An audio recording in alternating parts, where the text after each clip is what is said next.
But the British royals, with rare exception, don't produce any creative value for society. They simply married or were born into a bloodline. Both their fame and their position within British society is strictly a byproduct of their birth. And as Harry describes in Spare, I've heard, I haven't read it and won't be doing so, even that is so heavily dependent on birth order that outside of the eldest son in a given family, many of the members are considered to some extent disposable. And it's particularly ironic that American conservatives, who are all about glorifying the founding fathers who broke away from the crown, are statistically much more into the monarchy than their liberal counterparts. But if you think about it, the overall conservative value placed on concepts of hierarchy and nobility definitely tracks with a royalist mindset. Hey guys, it's Chelsea from The Financial Diet. So you're probably aware in watching this that at the time of filming, there is an ongoing entertainment writers' strike. This is between the Writers Guild of America, which is a combination of two different labor unions representing writers in film, TV, radio, and online media,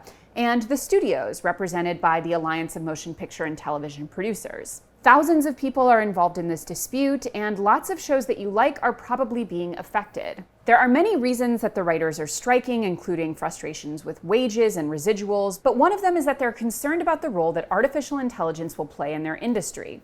In other words, they don't want to be replaced by robots. And this is pretty wild when you think about how quickly this landscape has changed. From just a few months or a year ago, the idea of something like ChatGPT being able to take over for writers being a joke, to it being a huge contributing cause to a major labor strike. And not for irrational reasons. We've already seen examples in media of AI taking over various writers' jobs, and that trend does not seem like anything that's going to stop soon when you consider the massive profit value offered by replacing living, breathing, and salary-demanding workers with a piece of software. Per NPR, the regulations that the WGA is pushing for would include bans on studios using AI to write or rewrite things like stories, treatments, and screenplays, or even to write the source material that human writers would adapt to the screen.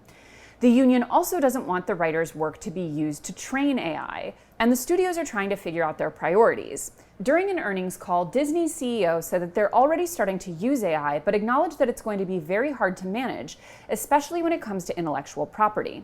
Even so, some writers are using AI tools to help them brainstorm scripts and outlines. But it's important to note that while this very high-profile strike involving AI is one of the more notable examples in the media right now, it's far from being the only labor sector where AI poses a real threat. In fact, one study suggested that most American jobs will be impacted by AI, and that college-educated white-collar workers will be particularly affected because their jobs overlap with the capabilities of AI, things like programming, writing, and analyzing data. For example, lawyers are already using it to read hundreds of pages and research and write summaries. A report by economists at Goldman Sachs estimated that 44% of legal work and 46% of office and administrative support jobs could be automated. AI is also causing some big problems in education. This past academic year has been a nightmare for professors who have been reporting a deluge of student papers that were clearly either in part or entirely written by ChatGPT. And other roles that the media predicts might be replaced include everything from accountants and financial analysts to graphic designers and teachers and more. Now, there are honestly way too many examples to get into all of them here, but you can basically just Google any profession and AI to get a good sense of how the technology stands to disrupt the industry. So to get to the question posed by the title of this video, and one that I'm sure everyone is to some extent asking themselves, especially if you're newly entering the job market, is AI going to take your job? The short answer to the question of whether AI will replace some jobs is a big fat yes. According to a recent estimate by Goldman Sachs, generative AI could automate activities equivalent to 300 million full-time jobs globally. In an article in May, the New York Times reported there will be immense instability for displaced workers, and many workers will experience painful disruption as they try to train for and find new roles that pay well and are fulfilling. So it's a serious concern to be sure, and regulation is needed. And in a testimony to the Senate in May, Sam Altman, CEO of OpenAI, which made ChatGPT, said, "There will be an impact on jobs, and I think it will require partnership between the industry and government, but mostly action by government." But one of the big problems is trying to predict future outcomes with our understanding of the technology we have today. So this technology is developing incredibly rapidly. By now, most of you watching this have both heard of things like ChatGPT and also probably played around with them in some capacity. Many people are starting to use them to do things like help with travel planning or write cover letters. But probably far fewer of you have tested its newer version, ChatGPT Plus, which is $20 a month and far more advanced than the first one.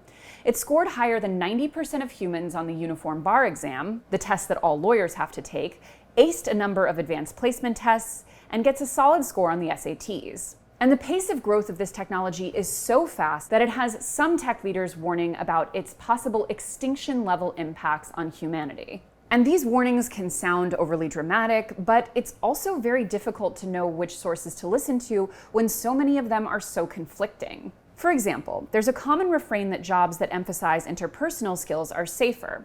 CNN reported that jobs with a human element, such as being a therapist, are especially unlikely to be taken over by technology. But not everyone agrees with this. A paper published in April by scholars from Princeton, UPenn, and NYU looked at how much text and image-based AI will impact various types of jobs. Some of the jobs their study indicates will be most impacted are counselors, professors, PR specialists, and lawyers, all jobs with a strong human element. You can actually use the tool they developed yourself to see how much your job is likely to be impacted.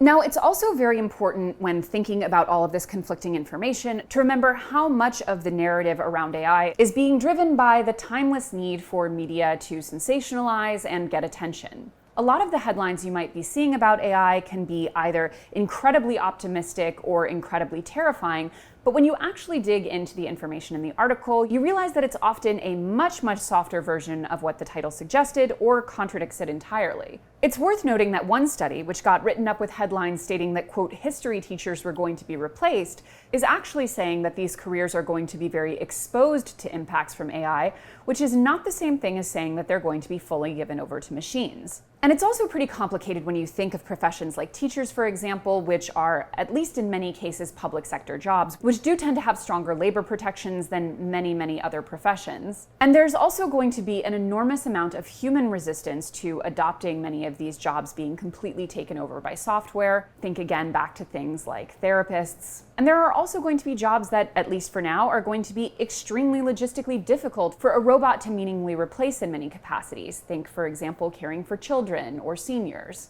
And ironically, many of the jobs that would be hardest for AI to replace are some of the lowest paid, which is honestly kind of telling. It's not dissimilar from what a lot of us observed during the pandemic, which was that in many ways the most essential ones were the ones that were being least valorized and rewarded by society. And of course, there's always the human willingness, when available, to pay a premium for luxury. And in a landscape where more and more human interaction is replaced by AI, that human touch could in and of itself become a luxury product that many people are willing to pay for. And some have argued that the extreme warnings from tech elite are in fact a distraction from the many real ways in which AI is already impacting humans.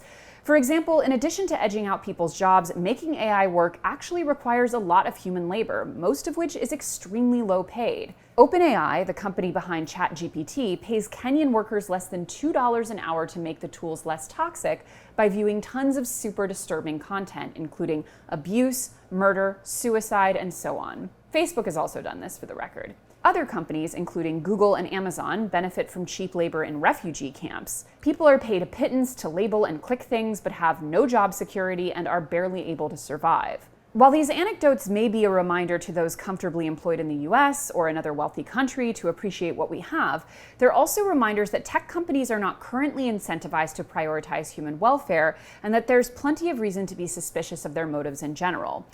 Be wary of grandiose statements from employers or elsewhere about how AI is going to better us all. But at least for now, most of us have no choice on an individual level but to adapt as best we can. So the question becomes, what do we do about it? For some guidance on what to do now, we pose some questions to Dory Clark, who teaches in the business schools of Duke and Columbia and is the author of several books, including The Long Game: How to Be a Long-Term Thinker in a Short-Term World. She said, "One basic but critical starting point is experimenting with AI tools so you're familiar with what they are and their capabilities. It's essential for every professional to know where to find and how to use image-generating tools like DALL-E 2 and text-generating tools like ChatGPT. Even if you never actually use them for your work or don't want to, you want to be able to keep up with the conversation and understand what's possible. That said, she doesn't think you need to try out every AI tool that's coming out right now. Quote, just as in the early days you could only create a website if you knew how to program HTML or JavaScript, and now all you need is a basic word processing ability, the same will be true of AI. ChatGPT is dead simple to use, and over time, almost every consumer-facing AI plugin or program will also become easy for non-technical professionals to deploy.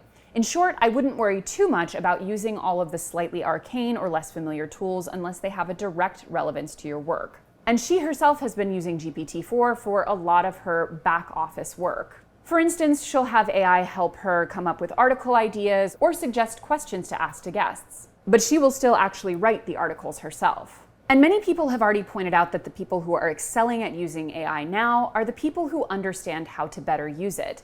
They understand the right questions to ask it and prompts to give it, which is in and of itself a skill that we can all develop. Rather than treating it like Google, where you just ask a basic question and get a list of answers, become more creative. For example, ask it to provide 5 different potential solutions to a problem, or give it super specific ramifications. Like if it's suggesting an itinerary for a retreat, give it a lot of restrictions about people's preferences and see what it does. In the meantime, here is a list of some other things that you can do right now. Number 1 is follow your own industry closely, because these developments are all super industry specific. That means setting up news alerts related to AI in your field and knowing how other people in your field are currently using it. Next is, if relevant, advocate for upskilling within your job. So it should not be on all of us to figure this out. Employers do need to take responsibility to help us learn and adapt, and some are already doing that. For example, Johnson & Johnson aims to digitally upskill 10,000 additional employees this year so that they can use AI to forecast sales or improve operations. And if this is a conversation happening at the higher levels of your own organization, you might want to express interest in participating or at least being kept informed about it. One recent survey showed that half of workers feel like they're being kept in the dark about their company's plans with AI, and 39% even believe AI will be the death of their industry. Next is to seek out your own continuing education. So just like with any other technological development, you want to make sure that you are at least doing what you can to stay informed and have a basic understanding of how to use these tools. For example, as a former community college girly, a number of community colleges are also working to develop programs that incorporate AI. For example, the American Association of Community Colleges is now helping schools create AI degrees. And there are tons of lower-cost ways to educate yourself outside of community colleges, from things like Coursera to lower-cost online courses, and even YouTube. Next, know yourself and lean on AI where you need most help. If writing is a big source of stress and something that sucks up a lot of your time, it may not be the worst idea to use ChatGPT to, say, draft emails or cover letters. And if time management is an issue, some find AI helps them design schedules if they input their tasks and deadlines. However, you also want to lean into your strengths, because AI is still making tons of errors and inaccuracies, so it's very valuable to have reliable expertise in a given area and to be able to check AI's work. The more deep your expertise is in a niche area, the better positioned you will be to use AI to your advantage without it unintentionally tripping you up.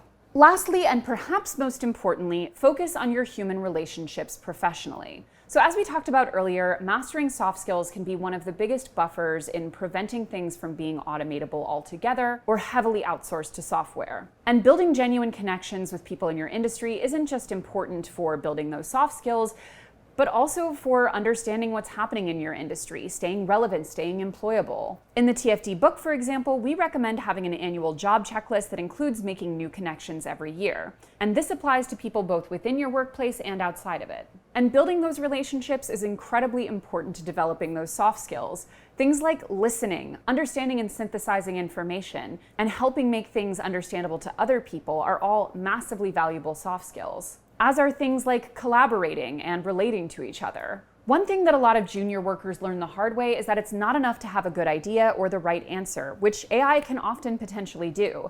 A huge part of succeeding in workplaces comes down to convincing other people that it's a good idea. Even C-suite executives have to worry about this because they still need buy-in from their staff, other leaders, their board of directors, or their clients. Also, having strong human networks is one of the things we have standing in the way of how discriminatory and exclusionary AI can be. Humans can get a full picture and understanding of each other, whereas AI can often go only off a set of relatively arbitrary and, above all, flawed criteria. Ultimately, to take it back to the writer's strike, AI as a phenomenon will have to become at some level a labor issue, and by extension, a regulatory issue.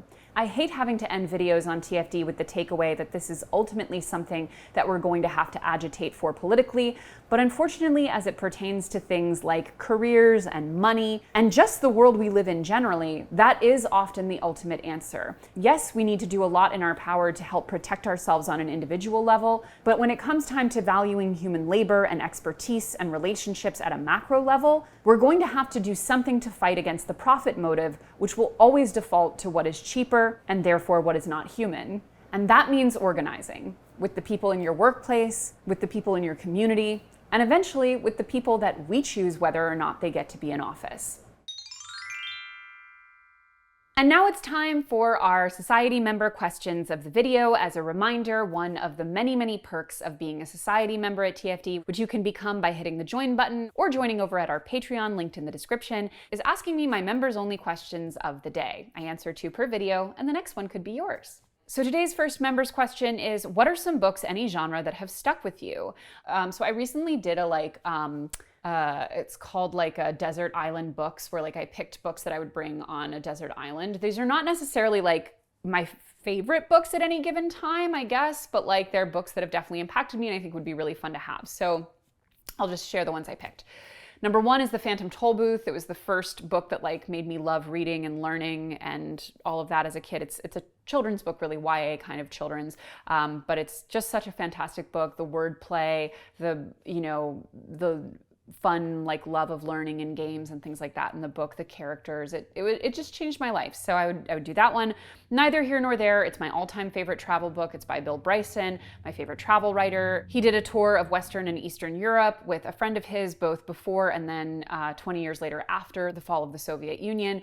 And so he kind of retraces his travel. It's very funny, very interesting. The Idea of You, my all-time favorite romance novel.